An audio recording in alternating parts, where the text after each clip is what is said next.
Hello students, मैं हूं आपकी मेंटर शिवानी चक्रवर्ती और विज्ञान श्रोतालय के चैनल में आपका स्वागत है। बेसिकली आज हम बात करने वाले हैं अपने नेक्स्ट लेक्चर वीडियो से, जो कि प्लांट फिजियोलॉजी का एक टॉपिक होता है जिसे हम C2 साइकिल के नाम से जानते हैं। ओके, C2 साइकिल को फोटो रेस्पायरेशन भी कहते हैं। बात समझ में आ रही है? देखिए, नाम से क्लियर हो रहा है। फोटो मतलब लाइट और रेस्पायरेशन मतलब सांस लेना, ठीक है ना। तो पर्टिकुलर प्लांट्स में लाइट के प्रेजेंस में जो रेस्पायरेशन प्लांट करता है वहाँ पे कई सारी साइकिल्स फॉर्म होती है। उनमें से एक साइकिल होता है C2 साइकिल, जिसके बारे में हम आज बात करने वाले हैं। ओके, तो सबसे पहले तो इस टॉपिक को स्टार्ट करने से पहले मैं आपको बता दूं कि ये टॉपिक आपके एकेडमिक्स, आपके कॉम्पिटिशन्स के एग्ज़ाम्स के लिए बहुत इम्पॉर्टेंट रखता है। और आप में से कई सारे ऐसे भी स्टूडेंट्स हैं जिन्होंने इस टॉपिक को पढ़ा होगा कहीं ना कहीं, किसी ना किसी लेवल पे, अपने एकेडमिक पे या ग्रेजुएट लेवल पे, ठीक है। तो इस वीडियो को बनाने के पीछे मेरा मोटो यही रहा है कि जिन लोगों को अभी तक इस टॉपिक का कॉन्सेप्ट क्लियर नहीं हो पाया है, उनको आज की ये क्लास करने के बाद इसका कॉन्सेप्ट क्लियर हो जाए। ओके, तो चलिए ज़्यादा टाइम न लेते हुए हम अपनी वीडियो को आगे बढ़ाते हैं। जैसा कि हम बात क्या कर रहे थे C2 साइकिल के। C2 साइकिल को हम फोटो रेस्पायरेशन भी कहते हैं और C2 साइकिल को हम ग्लाइकोलेट साइकिल भी कहते हैं, ठीक है। जैसा कि आप यहाँ पे स्क्रीन पे देख सकते हो, यहाँ पे मेरे स्क्रीन पे देख सकते हो। मैं कुछ कलर चेंज कर लेती हूँ, ठीक है। ये आप देख सकते हो, इसे हम C2 साइकिल को हम क्या कह सकते हैं, फोटो रेस्पायरेशन भी कह सकते हैं और हम ग्लाइकोलेट साइकिल भी कह सकते हैं।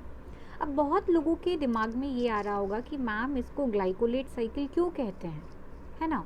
ग्लाइकोलेट साइकिल क्यों कहते हैं? तो वो इसलिए कहते हैं बेटा कि यहाँ पे जो फर्स्ट स्टेबल प्रोडक्ट बनता है, यहाँ पे जो फर्स्ट यानी C2 साइकिल में जो पहला प्रोडक्ट बनता है, जो फर्स्ट स्टेबल प्रोडक्ट बनता है, वो आपका 2 कार्बन कंटेनिंग कंपाउंड बनता है, जिसकी वजह से C2 साइकिल को C2 साइकिल कहते हैं। बात समझ में आ रही है?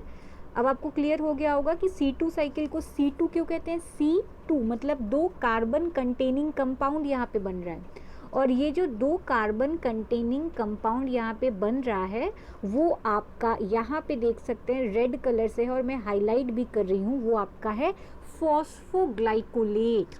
यानी आपको यहाँ पे कई सारे कॉम्पिटिशनल क्वेश्चंस भी मिल गए और आपको इसके नाम का टाइटल का कॉन्सेप्ट भी क्लियर हो गया, डैट की C2 साइकिल मतलब 2 कार्बन कंपाउंड वाले साइकिल, जहाँ पे 2 कार्बन कंपाउंड का फॉर्मेशन हो रहा है, जो कि फर्स्ट स्टेबल प्रोडक्ट है जिसका नाम है फॉस्फोग्लाइकोलेट। ओके, इसी वजह से कहीं कहीं पे इसका क्वेश्चन ग्लाइकोलेट से भी पूछा जाता है। तो ग्लाइकोलेट से पूछे या फोटो रेस्पायरेशन से पूछे या C2 साइकिल से पूछे, बात एक ही है। ओके, बात एक ही है, ठीक है। देन नेक्स्ट पॉइंट पे आप देख सकते हो, नेक्स्ट पॉइंट में मैंने ये बताया है यहाँ पे कि जो C2 साइकिल होता है वो एक हार्मफुल कंडीशंस को शो करता है। C2 साइकिल जो होता है हार्मफुल कंडीशंस को शो करता है। देखिए, यहाँ बहुत ज़्यादा चीज़ें टफ नहीं है, बहुत अच्छे से समझने की कोशिश करिएगा स्टूडेंट्स। यहाँ पे ये बताने की कोशिश कर रहे हैं कि पर्टिकुलर इसके लिए कोई स्पेसिफिक प्लांट्स नहीं है, जैसे C3 के या C4 का एक पर्टिकुलर प्लांट होता है कि हाँ उसमें C3 होता है या उसमें C4 होता है, नहीं।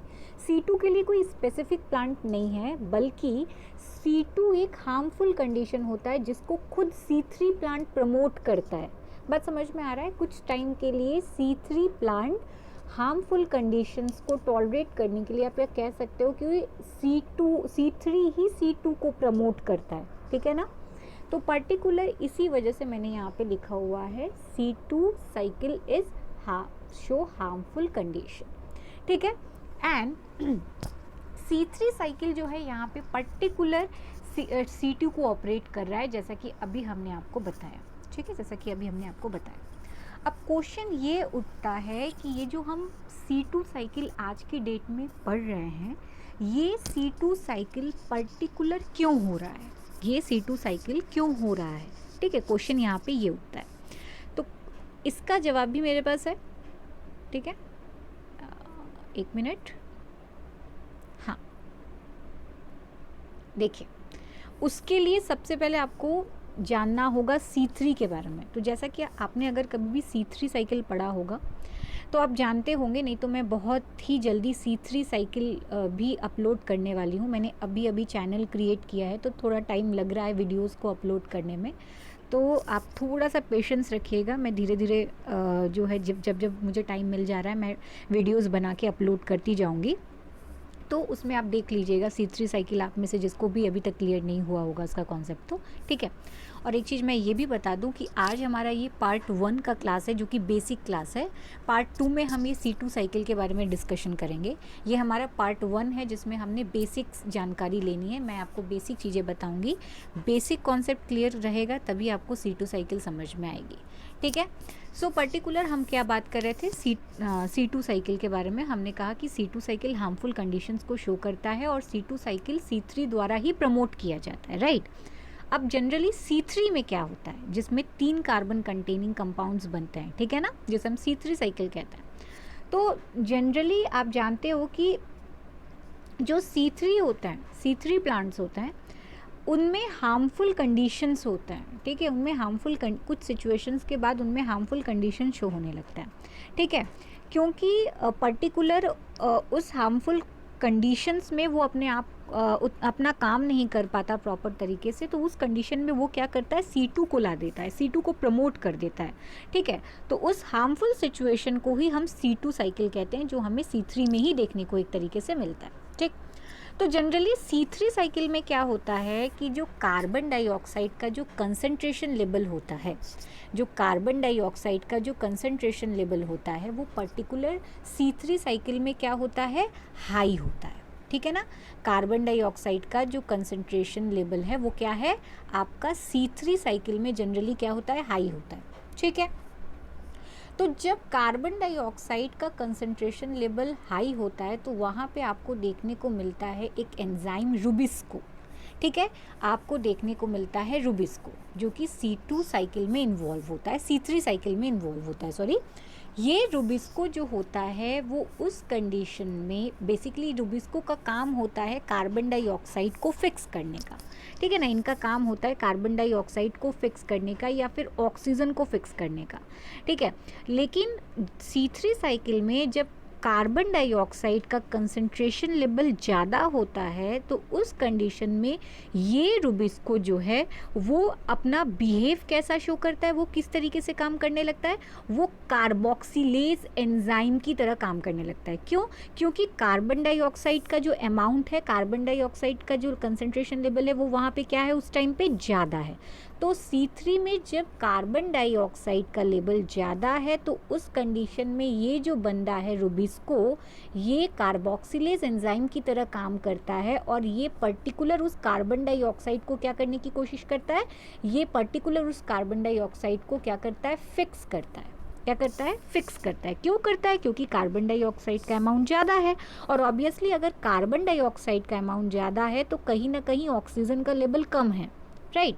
तो ये नॉर्मली हम बात किसकी कर रहे थे, हम नॉर्मली बात कर रहे थे C3 साइकिल की, ठीक है। हमारा टॉपिक C2 साइकिल से है और हमने बोला कि C3 C2 को प्रमोट करता है, लेकिन उसके लिए हमें थोड़ा बहुत बेसिक C3 के बारे में भी यहाँ पे जानना ज़रूरी है। इसलिए मैंने आपको क्या बताया कि C3 साइकिल में क्या होता है कि जनरली कार्बन डाइऑक्साइड का कंसंट्रेशन लेवल ज़्यादा होता है जिसको फिक्स करने का काम रुबिस्को करता है, और जब रुबिस्को कार्बन डाइऑक्साइड को फिक्स करने का काम करता है तो वो कार्बोक्सिलेज एंजाइम की तरह काम करता है, ठीक है। आई होप आपको ये वाला पॉइंट क्लियर हो गया होगा, ठीक है। सो ये आपका पहला पॉइंट हो गया। तो दूसरे पॉइंट में मैं क्या बता रही हूँ, दूसरे पॉइंट में मैं बता रही हूँ कि यही अगर सिचुएशन को आप चेंज कर लो, ठीक है, सिचुएशन को आप चेंज कर लो और कंडीशन आप कर लो हॉट, गर्म कंडीशन की बात ले लेते हैं, ठीक है। हाई टेम्परेचर, जब कंडीशन हॉट होता है तो टेम्परेचर भी आपकी क्या हो जाती है, हाई हो जाती है। तो उस कंडीशन में जब टेम्परेचर हाई होता है तो कंसंट्रेशन लेवल जो कार्बन डाइऑक्साइड का वो क्या हो जाता है, धीरे धीरे लो होने लगता है, ठीक। तो जब कंडीशन हॉट है, टेम्परेचर हाई लेवल है, कार्बन डाइऑक्साइड का कंसंट्रेशन लेवल लो है, और कितना लो हो जाता है उस कंडीशन में आपका कार्बन डाइऑक्साइड का कंसंट्रेशन लेवल 50 ppm से भी कम हो जाता है। उस कंडीशन में अपने आप ऑक्सीजन का लेवल आपको क्या मिलेगा? जब कार्बन डाइऑक्साइड लेवल ज़्यादा था तो ऑक्सीजन कम था, अब यहाँ पे उल्टा चल रहा है, यहाँ पे उल्टा क्या चल रहा है, यहाँ पे कार्बन डाइऑक्साइड का लेवल कम है। तो जब कार्बन डाइऑक्साइड का लेवल कम है तो ऑक्सीजन ऑब्वियसली बढ़ जाता है, तो ऑक्सीजन का लेवल C3 में बढ़ने लगता है। तो जब ऐसा सिचुएशन C3 में आने लगता है कि ऑक्सीजन का लेवल हाई और कार्बन डाइऑक्साइड का लेवल लो और टेम्परेचर हाई होने लगता है, तो उस कंडीशन में जो रूबिस्को है अब वो अपना मूड फिर से चेंज कर देता है।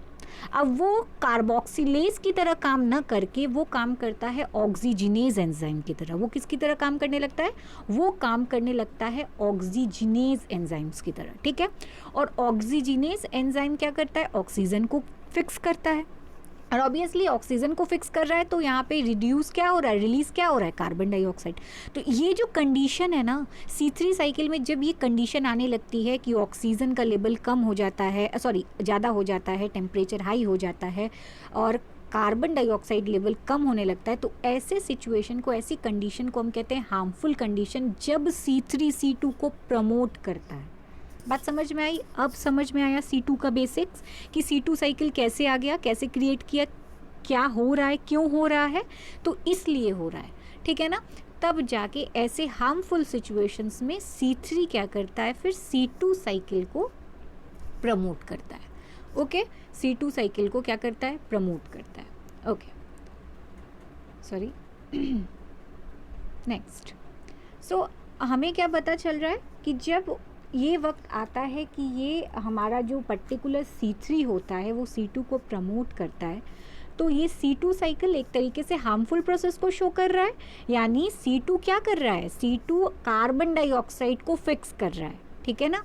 C2 आपका जो है वो पर्टिकुलर कार्बन डाइऑक्साइड को फिक्स कर रहा है। डैट मीन्स कि हम कह सकते हैं कि यहाँ पे जो चीज़ें क्या हो रही थी, जो चीज़ें फोटोसिंथेसिस और पर्टिकुलर C3 साइकिल से फिक्स्ड हो रही थी वो इसको अनफिक्स्ड कर रहा है, राइट, अनफिक्स्ड कर रहा है। रुकिए, अगर आपको अभी यहाँ पे डाउट हुआ होगा तो मैं आपको बताती हूँ फिर से।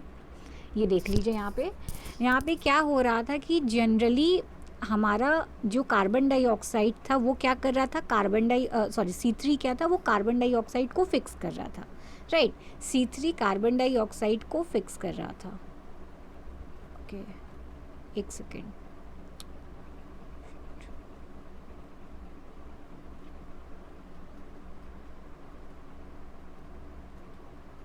Just a minute.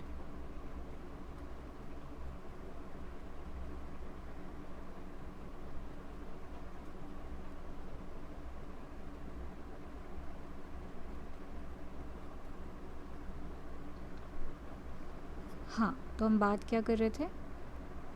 हाँ, हम बात ये कर रहे थे कि C3 साइकिल में हमें देखने को मिल रहा था कि C3 क्या कर रहा था, मतलब ये 3 कार्बन वाला जो कंपाउंड था हमारा, वो पर्टिकुलर जो रूबिस्को था हमारा, वो क्या कर रहा था, कार्बन डाइऑक्साइड को फिक्स कर रहा था। लेकिन यही चीज़ अगर हम C2 में चले आए तो C2 उल्टा काम कर रहा है। C2 अब क्या कर रहा है? C2 कार्बन डाइऑक्साइड को फिक्स नहीं कर रहा है, बल्कि वो ऑक्सीजन को फिक्स कर रहा है, कार्बन डाइऑक्साइड को रिलीज़ कर रहा है।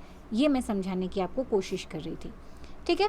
तो हार्मफुल कंडीशंस में आपका जो C2 साइकिल होता है वो क्या करता है, वो कार्बन डाइऑक्साइड का फिक्सिंग नहीं करता है। जो प्रोडक्ट्स आप जानते हो कि फोटोसिंथेसिस में आपको बाई प्रोडक्ट्स के फॉर्म में क्या मिलता है, ऑक्सीजन मिलता है, ठीक है। यानी कार्बन डाइऑक्साइड को फिक्स कर लिया जाता है। C3 में भी यही चीज़ें हो रही थी।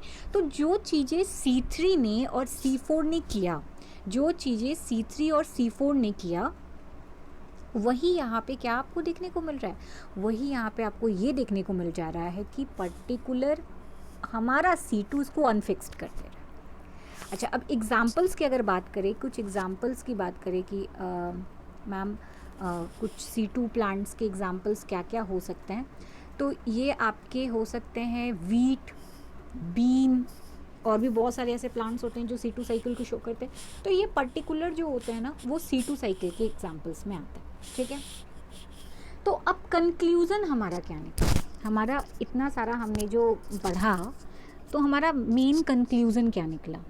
पहला कंक्लूज़न ये निकला कि जब कार्बन डाई ऑक्साइड का कंसंट्रेशन लेवल ज़्यादा होता है तो रुबिस्को कैसे काम करता है? रुबिस्को कार्बोक्सिलेज एंजाइम की तरह काम करता है, और जो कि कार्बन डाइऑक्साइड को फिक्स करता है और ऑक्सीजन को रिड्यूस करता है। ठीक है। दूसरा कंडीशन हमारा ये हुआ, कंक्लूज़न ये निकला कि जब टेम्परेचर हाई होता है, यानी हॉट कंडीशन में टेम्परेचर अगर हाई हो गया तो तुरंत कार्बन डाइऑक्साइड का लेवल क्या हो जाता है? लो हो जाता है, और ऑक्सीजन का लेवल हाई हो जाता है। और रुबिस्को अब कार्बोक्सिलेज की तरह काम ना करके ऑक्सीजिनेज की तरह काम करता है। डैट मीन्स कि ऑक्सीजन को फिक्स करता है और रिलीज़ कर देता है कार्बन डाइऑक्साइड को। ठीक है, ये हमारा कंडीशन निकला। ठीक है, ये कंक्लूज़न निकला हमारा। ठीक, और क्या कंक्लूज़न निकला? उसके अलावा हमें पता चला कि जनरली फोटोसिंथेसिस में हमको बाई प्रोडक्ट्स के फॉर्म में ऑक्सीजन मिलता है और पर्टिकुलर कार्बन डाइऑक्साइड मिलता है, जो कार्बन डाइऑक्साइड फिक्स कर लिया जाता है, कंज्यूम कर लिया जाता है और ऑक्सीजन रिलीज़ कर लिया जाता है। यही C2 साइकिल की बात करें, जिसे हम फोटो रेस्पिरेशन कहते हैं, इस साइकिल में उल्टा हो रहा है। बाई प्रोडक्ट में आपको क्या मिल रहा है? कार्बन डाइऑक्साइड मिल रहा है, और ऑक्सीजन यहाँ पे क्या कर लिया जा रहा है? कंज्यूम कर लिया जा रहा है, फिक्स कर लिया जा रहा है। तो ये जो बेसिक चीज़ है ये आपको समझ में आ गया। मोटा मोटी मैं समझाने की आपको क्या कोशिश कर रही हूँ कि क्यों हम C2 साइकिल को हार्मफुल कंडीशंस में शो कर रहे हैं। ठीक है, तो यहाँ पे इन दोनों में अगर मेजर डिफरेंट देखा जाए फोटोसिंथेसिस में और फोटो रेस्पिरेशन में, तो दोनों में यही मेजर डिफरेंट होता है जो आपकी कंपटीशन में कभी कभी पूछ देता है। ठीक है, सो यहाँ पे एक चीज़ और भी ध्यान रखने वाली बात यह है कि जो रुबिस्को होता है ना, वो कोई भी स्पेसिफिसिटी किसी के लिए स्पेशली काम नहीं करता। उसके पास सिर्फ और सिर्फ, मान लेते हैं अगर ये रुबिस्को है तो इसके पास सिर्फ और सिर्फ एक साइट्स होता है, एक ही एक्टिव साइट होता है, और वो उसी एक्टिव साइट से ऑक्सीजन को भी फिक्स कर सकता है और कार्बन डाइऑक्साइड को भी फिक्स कर सकता है। ये डिपेंड करता है सिचुएशन पे कि ऑक्सीजन, अगर उस कंडीशन में ऑक्सीजन का लेवल हाई है तो वो उस कंडीशन में ऑक्सीजन को फिक्स करेगा, और अगर कार्बन डाइऑक्साइड का लेवल हाई है तो कार्बन डाइऑक्साइड को फिक्स करेगा। ठीक है, तो ये पर्टिकुलर इसके पास सिर्फ और सिर्फ एक ही एक्टिव साइट्स होती है। बात समझ में आ गई? तो आई थिंक आपको ये सारी चीज़ें, ये बेसिक समझ में आ गया होगा C2 साइकिल का अभी तक में। ठीक है, तो आज हम इतना ही करेंगे। अब मैं बहुत जल्दी आपको पार्ट 2 वाले पार्ट्स भी लेके आने वाली हूँ। उसमें हम इसके पूरे साइकिल के बारे में डील करने वाले हैं, बात करने वाले हैं।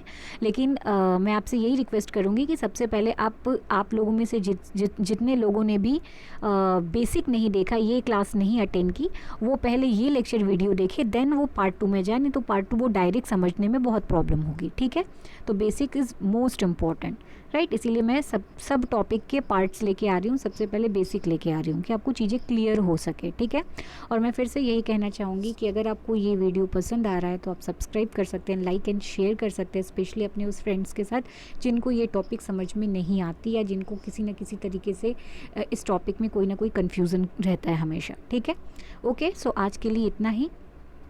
Thank you.